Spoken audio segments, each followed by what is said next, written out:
Hi hello అందరికీ నమస్కారం. Welcome back to my channel మీతో సరదాగా. ఎర్లీ మార్నింగ్ 2:30 అయిపోతుంది. ఎక్కడికి బయలుదేరుతున్నాము అంటే మేము షిరిడి వెళ్తున్నాము. నేను కుమార్ మాత్రమే వెళ్తున్నాము ఈసారి షిరిడీకి. ఇంకా ఎర్లీ మార్నింగే మాకు ఫ్లైట్ ఉంది 5 o'clockకి. సో మేమైతే అరౌండ్ 2:30 అట్లా స్టార్ట్ అయిపోయాము ఇంటి నుండి. ఎయిర్పోర్ట్ దగ్గరికి వెళ్ళేసరికి మాకు 3 o'clock అట్లా అయింది, 3:15 అట్లా అయింది. ఇంకా చెక్ ఇన్ అంతా చేయడానికి కొంచెం ముందుగానే ఉంటే బెటర్ అని చెప్పి మేమైతే త్వరగా వెళ్ళిపోయాము. ఈసారి కూడా మాకు టర్మినల్ 2నే వచ్చిందనమాట. మేము లాస్ట్ టైం ఢిల్లీ ట్రిప్కి వెళ్ళినప్పుడు కూడా మేము టర్మినల్ 2లోనే ఫ్లైట్ ఎక్కాము. ఇంకా ఇక్కడ కూడా టర్మినల్ 2నే వచ్చింది బెంగళూరు ఎయిర్పోర్ట్లో మాకు. లగేజ్ అయితే చాలా సింపుల్గా క్యారీ చేస్తున్నాము. 2 daysకే మేము ట్రిప్ వెళ్తున్నది. షిరిడి మాత్రం చూసుకొని వచ్చేద్దాము అని చెప్పి. సో అందుకని ఎక్కువగా లగేజ్ లేదు. అండ్ మంది సొంత వెహికల్ కాదు, మేమైతే ఇక్కడ ట్రావెల్స్లో వెళ్తున్నాము. సో ట్రావెల్స్లో అంటే వాళ్ళ రూల్స్ అలా ఉంటాయి కదా, సో మనకి ఎలా ఉంది వాళ్ళది అని తెలీదు. సో అలా అని మేము ఎక్కువగా లగేజ్ తీసుకొని వెళ్తే క్యారీ చేయడం కష్టం అని చెప్పి మేమైతే సింపుల్గా ఒక ట్రాలీ అయితే తీసుకున్నాము. అలా చెక్ ఇన్ చేసేసి మాకైతే ఫ్లైట్ స్టార్ట్ అయిపోయింది. 5 o'clock ఎగ్జాక్ట్గా ఫ్లైట్ అయితే స్టార్ట్ అయిపోయింది. ఎర్లీ మార్నింగ్ మాకు 6:30 అంతా మేము షిరిడీలో ఉంటాము. కానీ మేము డైరెక్ట్గా షిరిడి వెళ్ళట్లేదు, మేము పూణే వెళ్తున్నాము. మా ప్యాకేజ్ ఎలా ఉంది అంటే ఫస్ట్ బెంగళూరు టు పూణే నుండి షిరిడి, అది మన ప్లాన్ అయితే మాకు. సో మేమైతే ఇక్కడ నుండి పూణేకి వెళ్ళిపోతున్నాము. 1.5 hour అంతే పూణేకి కూడా జర్నీ. సో 6:30 అంతా మేము పూణేలో ఉంటాము. సో పూణేలో కలుసుకుందాము. అక్కడ నుండి మీకు చెప్తాను మేము నెక్స్ట్ ఏమేమి ప్లేసెస్ చూసాము అని.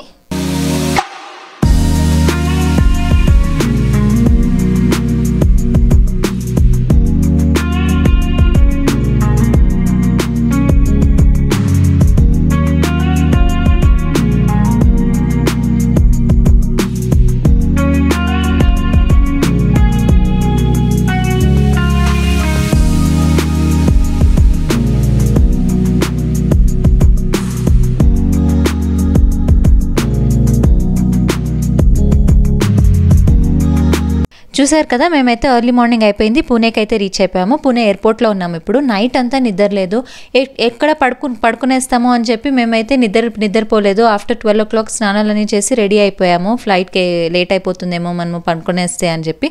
ఇంకా ఫ్లైట్లో కూడా 1.5 hour కదా, ఆ ఇన్స్ట్రక్షన్ చెప్పేసరికి పూణేనే వచ్చేసింది. ఇక్కడైతే లగేజ్ కలెక్ట్ చేసుకుంటున్నాము. సరే బస్లో అయినా పడుకుందాం, కొంచెంసేపు రెస్ట్ తీసుకుందాము అని అనుకున్నాము. ఫుల్ నైట్ నిద్ర లేకపోతే నెక్స్ట్ డే అంతా ఫుల్ డల్గా ఉంటుంది, మనకు బయట ప్లేసెస్ అంతా చూడడానికి ఇంట్రెస్టే ఉండదు. అలా అయిపోతుందేమో అని నాకైతే భయం వేస్తుంది. అండ్ ఫస్ట్ టైం వెళ్తున్నాము ఇద్దరమే. అదైతే మేము పెళ్ళయ్యాక మేము ఫస్ట్ అనుకున్నాము షిరిడి వెళ్దాము అని చెప్పి. సో ఫస్ట్ షిరిడి వెళ్ళేదాకా మేమైతే ఇప్పటిదాకా ఎక్కడ ట్రిప్ కూడా వెళ్ళలేదు, ఇదే ఫస్ట్ ట్రిప్ మాది. సో షిరిడి వెళ్ళాక మేము ఎక్కడికి వెళ్ళాలి అని ప్లాన్ చేసుకున్నాము. కుమార్ కూడా సాయిబాబాని చాలా నమ్ముతాడు. సో షిరిడీకి వెళ్ళాక ఎక్కడికైనా వెళ్దాము అని చెప్పి మేమైతే అలా ప్లాన్ చేసుకుని, ఇంకా షిరిడీకి కుదరడమే స్వామి ఎప్పుడు అనుగ్రహిస్తే అప్పుడు వెళ్ళాలి అంటారు కదా, ఇంకా ఇన్ని రోజులు పట్టిందనమాట మేము షిరిడీకి వెళ్ళడానికే.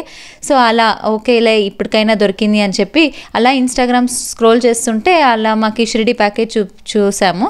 ఇంకా అది నచ్చేసి సర్లే మనం వెళ్ళిపోదాం ఎలాగైనా అని చెప్పి ఈసారికి అలా ಪ್ಲಾನ್ చేసుకున్నాము. సడన్గా ప్లాన్ అయిపోయింది మాదైతే. ಕೇಳಿಸ್ತಿಲ್ವಾ ಹಿಂದೆ? 1 hour 15 minutes ಆಗತ್ತೆ ರೀಚ್ ಆಗೋದಕ್ಕೆ. 45 kilometers ಇದೆ. ನಾವು ಅಲ್ಲಿ ಬ್ರೇಕ್ಫಾಸ್ಟ್ ಮಾಡ್ಕೊಂಡು ಅಲ್ಲಿಂದ ನಾವು ಟುವರ್ಡ್ಸ್ ತ್ರ್ಯಂಬಕೇಶ್ವರ್ ಹೊರಡ್ತೀವಿ. ನಮ್ಗೆ 3.5 hours ಆಗತ್ತೆ ತ್ರ್ಯಂಬಕೇಶ್ವರ್ ರೀಚ್ ಆಗೋಕೆ. ದರ್ಶನ ಆದ್ಮೇಲೆ ನಾವು ಅಲ್ಲಿಂದ ನಾಸಿಕ್ಗೆ ಹೊರಟು, ನಾಸಿಕ್ ಅಲ್ಲಿ 5 ಸೈಟ್ ಸೀಯಿಂಗ್ ಪ್ಲೇಸಸ್ ಇದೆ. ಅಲ್ಲಿ ನಮ್ ಲೋಕಲ್ ಗೈಡ್ ಬರ್ತಾರೆ, ಅವ್ರು ನಿಮ್ಗೆ ಎಲ್ಲಾ ಜಾಗನೂ ತೋರಿಸ್ಕೊಂಡು ವಿತ್ ಇನ್ 1.5 hour ಮುಗ್ದೋಗತ್ತೆ ನಾಸಿಕ್. ಅಲ್ಲಿಂದ ನಾವು ಶಿರ್ಡಿಗೆ ಹೊರಡ್ತೀವಿ. ನಮ್ಮ ಎಕ್ಸ್ಪೆಕ್ಟೆಡ್ ಟೈಮ್ ಬಂದು ಅರೌಂಡ್ 9-9:30 ನಾವು ಶಿರ್ಡಿ ರೀಚ್ ಆಗ್ಬೇಕಾಗತ್ತೆ. ಯಾರು ನಿನ್ನೆ ರಾತ್ರಿಯಿಂದ ನಿದ್ದೆ ಮಾಡಿರಲ್ಲ, ನಮ್ ಸ್ಲೀಪ್ ಸೈಕಲ್ ಎಲ್ಲ ಫುಲ್ ಡಿಸ್ಟರ್ಬ್ ಆಗಿ ಹೋಗಿರತ್ತೆ. ಸೊ ನನ್ನ ಕಡೆಯಿಂದ ರಿಕ್ವೆಸ್ಟ್ ಏನು ಅಂತಂದ್ರೆ ಯಾರು ಎಲ್ಲೂ ಡಿಲೇ ಮಾಡಕ್ ಹೋಗ್ಬೇಡಿ.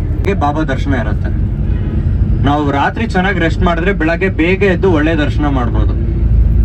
ಸೊ ದಯವಿಟ್ಟು ಯಾರು ಎಲ್ಲೂ ಲೇಟ್ ಮಾಡಕ್ ಹೋಗ್ಬೇಡಿ, ಒಟ್ಟಿಗೆ ಇರಿ, ಒಟ್ಟಿಗೆ ಬನ್ನಿ. ನನ್ನ ಕಾಂಟ್ಯಾಕ್ಟ್ ನಂಬರ್ ನಿಮ್ಮ ಎಲ್ಲರ ಹತ್ರನೂ ಇದೆ. మా గైడ్ అయితే ఇంకా ఇన్స్ట్రక్షన్స్ అంతా ఇచ్చేస్తున్నాడు. ప్లాన్ ఎలా ఉంటుంది, 2 days మనం ఏమేమి చేయబోతున్నామో అన్నీ చెప్పేస్తున్నాడు. ఇంకా అక్కడ నుండి బ్రేక్ఫాస్ట్కి అయితే వచ్చేసాము ఎయిర్పోర్ట్ నుండి. On the way to Trimbakeshwar అనమాట. ఇది బ్రేక్ఫాస్ట్ చేసిన ప్లేస్ అయితే వీళ్ళే అరేంజ్ చేశారు. అక్కడ మనం రెగ్యులర్ ట్రావెలర్స్ కదా వాళ్ళు, సో వాళ్ళైతే అక్కడ వాళ్ళే బ్రేక్ఫాస్ట్ చేపించారు. సౌత్ ఇండియన్ బ్రేక్ఫాస్ట్ ఉంది అనమాట. సౌత్ ఇండియన్స్కి బాగా అయితే ఇష్టమవుతుంది. మనకు కావాల్సిన ఐటమ్స్ అన్నీ ఉన్నాయన్నమాట. ఇడ్లీ, దోశ, ఇంకా పోహా, శాండ్విచ్ అన్నీ ఉన్నాయి. దాంట్లో అయితే మాకు దోశ చాలా నచ్చింది అండ్ పోహా కూడా చాలా బాగుంది. నేనైతే పోహానే తిన్నాను దోశ కన్నా. వాళ్ళ స్టైల్లో చేశారు కదా, అది చాలా నచ్చింది నాకైతే. తిను గురిన్నా ఇదైతే బాగుంది.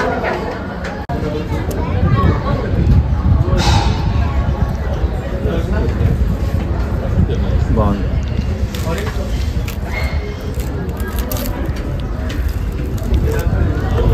బ్రేక్ఫాస్ట్ చేసేసాం కదా, సో అక్కడ నుండి త్రయంబకేశ్వర్కి అయితే స్టార్ట్ అయిపోతున్నాం మేము. ఫస్ట్ ప్లేస్ మేము చూసేది త్రయంబకేశ్వర్ అనమాట.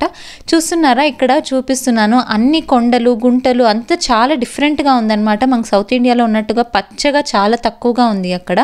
అండ్ మేము సమ్మర్లో వెళ్ళినందుకు అలా ఉందో మరి ఎప్పుడూ అలాగే ఉంటుందో నాకైతే తెలీదు, కానీ చాలా డ్రై ల్యాండ్ అనిపించింది నాకైతే. జనరలీ షిరిడి ప్యాకేజ్లో మనకు షిరిడి మాత్రమే కవర్ చేసే ప్యాకేజెస్ కూడా ఉన్నాయి. ఇంకా మేము తీసుకున్న ప్యాకేజ్లో త్రయంబకేశ్వర్ కూడా ఇంక్లూడ్ అయింది. త్రయంబకేశ్వర్ అందరికీ తెలుసు కదా, జ్యోతిర్లింగంలో ఒక లింగం అనమాట త్రయంబకేశ్వర్ జ్యోతిర్లింగము. ఇంకా ఒక జ్యోతిర్లింగం అంత దూరం వెళ్తున్నాము, ఒక్కటైనా చూద్దాము అని చెప్పి మా ఇంటెన్షన్. సో అలా ఇది కూడా ఇంక్లూడ్ అయినట్టు తీసుకున్నాం అనమాట మేము. సో 2 డేస్లో అన్నీ కవర్ చేసేస్తారు అని చెప్పారు. ఎంతవరకు కవర్ చేస్తారు ఏమి అనేది నేను కమింగ్ షార్ట్స్లో చూపిస్తాను మీకు. అండ్ ఎలా జరిగింది మా ట్రిప్ అన్నది కూడా చెప్తాను. ఎందుకంటే ఫస్ట్ టైం వెళ్తున్నాం. జనరలీ ఇన్స్టాగ్రామ్ స్క్రోల్ చేస్తుంటే నాకు ఈ ట్రిప్ డీటెయిల్స్ అయితే కనిపించాయి. సో బాగుంది కదా ట్రిప్, బడ్జెట్ ఫ్రెండ్లీగా కూడా ఉంది అని చెప్పి మేమైతే ఇది అప్పటికప్పుడు డిసైడ్ చేసుకున్నదే. మేమైతే ప్రీ ప్లాన్డ్గా అనుకోలేదు షిరిడీకి వెళ్దాము అని. అనుకుంటూ ఉన్నాము కానీ ఎప్పుడు వస్తుందో ఎప్పుడు కుదురుతుందో అనుకున్నాము, కానీ ఇంత త్వరగా కుదురుతుంది అనుకోలేదు. ఇంకా మేము త్రయంబకేశ్వర్ ఆన్ ది వే, ఇంకా జస్ట్ త్రయంబకేశ్వర్ ఇక్కడ నుండి 10 minutes అంతే. అక్కడ లంచ్కి అయితే అరేంజ్ చేశారు ఈ హోటల్లోనే. 3 leaves అని మంచిగా అరేంజ్ చేశారు. లంచ్ అయితే చాలా ఆసమ్గా ఉందన్నమాట. ఎన్ని వెరైటీస్ అరేంజ్ చేశారో నాకైతే చాలా ఇష్టమైంది లంచ్ అక్కడ. అండ్ హోటల్ అంబియన్స్ కూడా చాలా బాగుంది. ఈ ఫుల్ ప్యాకేజ్లో నాకు నచ్చింది ఫుడ్ అనమాట. ఎంత బాగా అరేంజ్ చేశారు ఫుడ్ అయితే, అసలు మనము పెట్టిన డబ్బులు వర్త్ అనిపించింది ఫుడ్కి.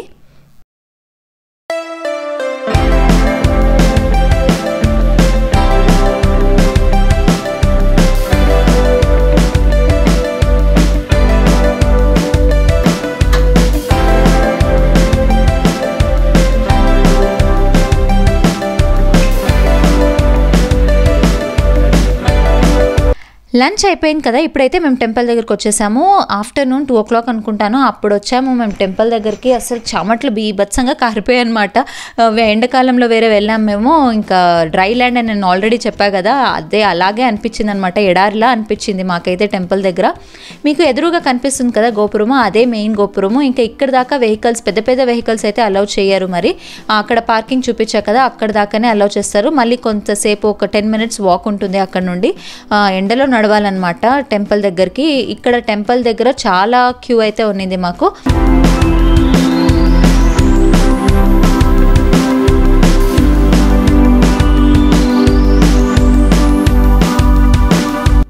త్రయంబకేశ్వర్ జ్యోతిర్లింగము ఆల్రెడీ చెప్పాను. 12 జ్యోతిర్లింగాల్లో ఒక జ్యోతిర్లింగం అయితే ఈ త్రయంబకేశ్వర్ ఆలయంలో ఉంటుంది. ఈ టెంపుల్ గురించి చాలా స్టోరీస్ అయితే ఉన్నాయి. దాంట్లో ఒక స్టోరీ అయితే నేను షార్ట్ రీల్గా కూడా పెట్టాను అనమాట. బ్రహ్మ విష్ణు ప్రార్థన మేరకు ఈశ్వరుడు ఇక్కడ స్వయంభుగా వెలిచారు అని. ఇంకొక స్టోరీ ఏముంది అంటే, గౌతమ ఋషి అనే ఋషి ఇక్కడ ఆశ్రమం ఒకటి పెట్టుకుని ఉంటాడనమాట త్రయంబకేశ్వర్లో.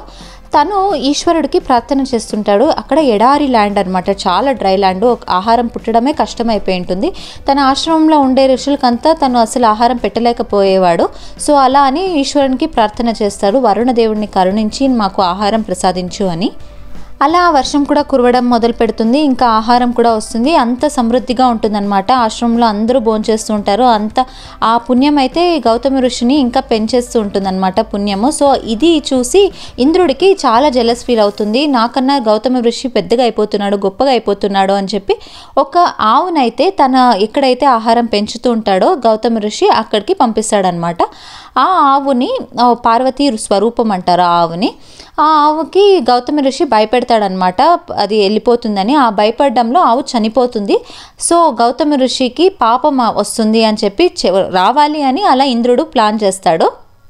ఆ పాపాలని కడుక్కోవడానికి మళ్ళీ గౌతమ ఋషి శివుడికి ప్రార్థన చేస్తాడు. సో శివుడు ఏం చేస్తాడు అంటే గంగలో మునిగితే పాపాలు తొలగిపోతాయని మనకు తెలుసు కదా. సో గంగ లాంటి ఇంకొక పాండ్ని ఇక్కడైతే సృష్టిస్తాడు. దాన్నే కుషావర్త పాండ్ అంటారు. అది గోదావరి నదికి చేరుతుందనమాట. సో ఇప్పటికీ కూడా ఆ గోదావరి నదిలో ఉన్న ఆ పాండ్ని కుషావ్రత పాండ్ని గంగ అని పూజ చేస్తారు.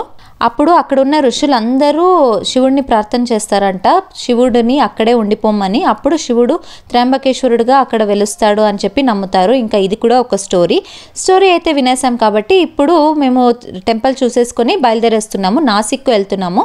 నాసిక్లో పంచవటి ఉంది. సో అవి కూడా ప్లేసెస్ 5 టెంపుల్స్ ఉన్నాయి అక్కడ, అవి చూసుకుందాము అని చెప్పి వచ్చాము. ఆన్ ది వే అలా స్నాక్ కూడా ఇచ్చారు మాకు.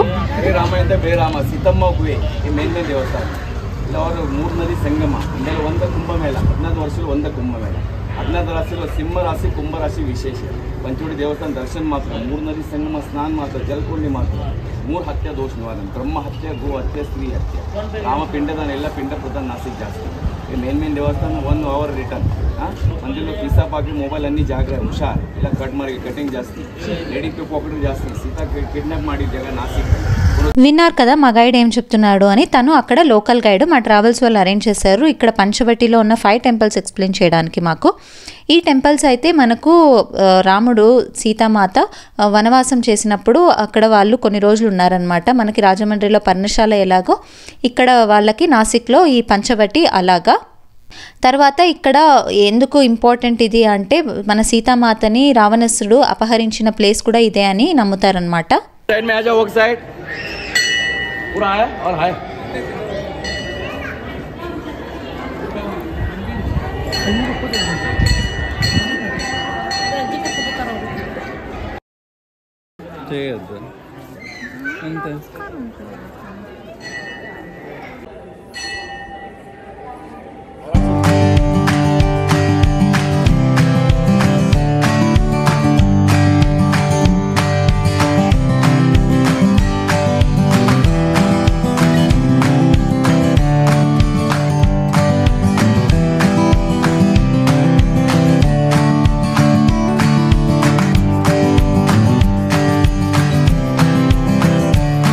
ఒక టెంపుల్ చూసేసాం కదా రాముడు సీతది. ఇక్కడ సీతామాత వాళ్ళు ఉన్నారు అని నమ్ముతారు. ఇక్కడే సీతామాతని రావణాసుడు అపహరించాడు అంటే ఎత్తుకుని వెళ్ళిపోయాడు అని నమ్ముతారు. ఇక్కడ ఇంకొక సంగమం ఉందన్నమాట. ఆ సంగమంలో స్నానం చేస్తే బ్రహ్మహత్య గోహత్య ఇంకా స్త్రీ హత్య పాపాలు వంటివి తొలగిపోతాయి అని నమ్ముతారు. అండ్ ఇదే ఈ వీధుల్లోనే సీతామాత వాళ్ళు వెలిసారు, అప్పుడు నడిచేవాళ్ళు, అప్పుడు ఉండేవాళ్ళు అని అన్నీ మనకు కనిపిస్తాయి అన్నమాట. ఇక్కడ లెఫ్ట్ సైడ్లో సీతా గుహ ఉంది.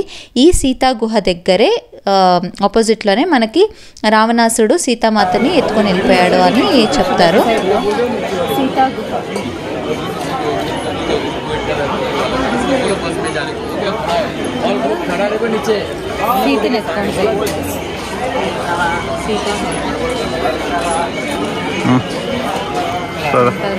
ఎక్కడికి వెళ్ళినా కూడా షాపింగ్ అయితే చాలా బాగుంది. అక్కడ కూడా షాపింగ్ చాలా బాగుంది. త్రయంబకేశ్వర్లో చెప్పడం మర్చిపోయాను. త్రయంబకేశ్వర్లో చాలా ఆప్షన్స్ అయితే ఉన్నాయి షాపింగ్కి. నేనైతే అటు ఇటు చూస్తూ ఉన్నాను. ఏదైనా కొందాము అంటే కుమార్ ఎందుకు అన్నీ కొంటావు అని తిడుతున్నాడు అనమాట. నేనైతే నాకు తెలీదు, నేను ఏదో ఒకటి గుర్తుగా తీసుకొని వెళ్ళాలి అని చెప్పి ఏదో ఒకటి తీసుకున్నాను. అలాగా పంచవటిలో అన్ని 5 టెంపుల్స్ అన్ని ప్లేసెస్లోనూ అలౌ చేయరు కెమెరా. సో మీకు చాలా ప్లేసెస్ లోపల చూపించలేదు, బయట నుండినే చూపించాను. సీతా గుహలో అయితే కొంచెము ఆక్సిజన్ లెవెల్స్ కూడా తక్కువ ఉంటాయి ఆ గుహ లోపలికి వెళ్ళాలి అంటే. సో అక్కడ బీపీ షుగర్ అలాంటి వాళ్ళు అలౌ చేయరు జనరలీ. ఇంకా మామూలు చిన్న వయసులో ఉన్న వాళ్ళని మాత్రమే అలౌ చేశారు లోపలికి. అది కూడా చాలా బాగుందన్నమాట. వాళ్ళు అప్పుడు ఇలాంటి గుహల్లో ఉండేవాళ్ళ అనిపించింది మాకైతే అది చూసాక. అన్ని టెంపుల్స్ నాసిక్లో చూసేసుకున్నాం కాబట్టి ఇప్పుడు డైరెక్ట్ షిరిడీకి వెళ్ళిపోతున్నాము. మధ్యలో ఎక్కడ స్టాప్ లేదు మాకు. ఇంకా నైట్ 9:30 అట్లా రీచ్ అయిపోవాలి షిరిడీ అన్నది మా ప్లాన్. సో చూడాలి ఎంతసేపుకి రీచ్ అవుతాం మేము షిరిడీ అన్నది. నేను ఇవన్నీ షిరిడీలో ఏం చేసాము, ఎంతసేపుకి రీచ్ అయ్యామో, అక్కడ ఏమేమి ఇంపార్టెంట్ ప్లేసెస్, ఎస్పెషలీ షిరిడీలో 1 డే ఉంటే మనం ఏమేమి కవర్ చేయాలి అన్నది నేను నెక్స్ట్ కమింగ్ రాబోయే వ్లాగ్లో పెడతాను మీ అందరికీ. ఈ వ్లాగ్ అయితే ఇక్కడితో ఎంజాయ్ చేస్తున్నాను. ఈ వ్లాగ్ మీ అందరికీ నచ్చింది అనుకుంటున్నాను. నచ్చితే ఖచ్చితంగా లైక్ చేయండి. అండ్ ఇన్ఫర్మేటివ్గా ఉంటే మీ ఫ్రెండ్స్ అండ్ ఫ్యామిలీతో షేర్ చేసుకోవడం మర్చిపోకండి. అండ్ మన ఛానల్ని ఎవరైనా సబ్స్క్రైబ్ చేసుకోకుండా చూస్తున్నారు అంటే ఖచ్చితంగా సబ్స్క్రైబ్ చేసుకోండి. ఎందుకంటే మీరు సబ్స్క్రైబ్ చేసుకుంటేనే మాకు కూడా ఇంట్రెస్టింగ్గా ఉంటుంది. లైక్ అండ్ షేర్ చేస్తేనే ఇంకా కొన్ని బ్లాగ్స్ చేద్దాము అనే ఒక ఉత్సాహం వస్తుంది. సో మీరందరూ షేర్ చేస్తారు, లైక్ చేస్తారు అండ్ సబ్స్క్రైబ్ చేసుకుంటారు అని అనుకుంటున్నాను. అండ్ మళ్ళీ కలుసుకుంటాను మీ అందరితో షిరిడి బ్లాగ్లో. అంతవరకు సెలవు. Take care. Bye bye.